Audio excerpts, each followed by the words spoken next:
নিয়েছেন। লেখালেখি করতেন মূলত যুদ্ধ নিয়ে। বর্তমানে অবসর নিয়েছেন, চলে গেছেন উত্তর পশ্চিম প্রদেশ ফারিয়াবের গার্জি অঞ্চলে, কাবুল থেকে প্রায় 1000 কিলোমিটার দূরে। শেষ পর্যন্ত সেখানে যাওয়া সম্ভব হলো না।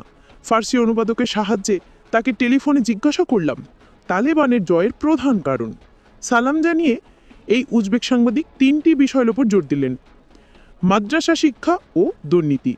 তালেবানদের একটা নির্দিষ্ট ধরনের মাদ্রাসা শিক্ষায় শিক্ষিত হওয়াটাকে একটা বড় কারণ হিসেবে ব্যাখ্যা করলেন নাদিম। বললেন, আপনি দেখবেন কোনো নির্দিষ্ট বিষয় তালেবানদের সবাই একই মতামত দেবেন। এদের মধ্যে প্রবল একতা, মতবিরোধ প্রায় নেই।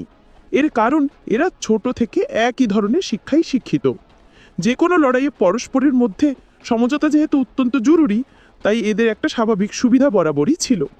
যখন আমেরিকা তালেবানের সঙ্গে কথা বলতে চাইল, তখন গনি সরকারের উপর থেকে নিরাপত্তা বাহিনীর আস্থা পুরোপুরি চলে গেল। এরপর সরকারের পতন ছিল সময়ের অপেক্ষা। আসাদুল্লাহ নাদিম, অবসরপ্রাপ্ত সাংবাদিক। অপরদিকে আশরাফ গনির নেতৃত্বাধীন সাবেক আফগান সরকারের মধ্যে কার্যত সব বিষয়েই মতবিরোধ ছিল। পর্যবেক্ষকদের অনেকেই বললেন, একটি সার্বিক আফগান জাতীয় স্বার্থ বলে গনি সরকারে কিছু ছিল না। এর একটি কারণ দুর্নীতি। প্রধানত পশ্চিম বিশ্ব থেকে বিপুল অর্থ গত 20 বছরে আফগানিস্তানে প্রবেশ করছিল। এর অনেকটাই উধাও হয়ে যায়। আফগানিস্তান পুনর্নির্মাণের লক্ষ্যে বিপুল অর্থ অদৃশ্য হয়ে যাওয়া বিষয়টি নিয়ে যুক্তরাষ্ট্র বর্তমানে তদন্ত করছে।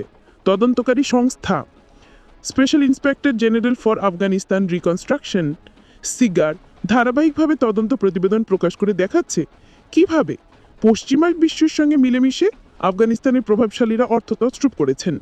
অনেককে গ্রেপ্তারও করা হচ্ছে।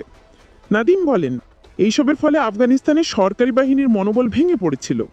এরপর 2019-20 সালে যখন আমেরিকা তালিবানের সঙ্গে আলোচনায় বসতে চাইল, তখন গনি সরকারের ওপর থেকে নিরাপত্তা বাহিনীর আস্থা পুরোপুরি চলে গেল। এরপর সরকারের পতন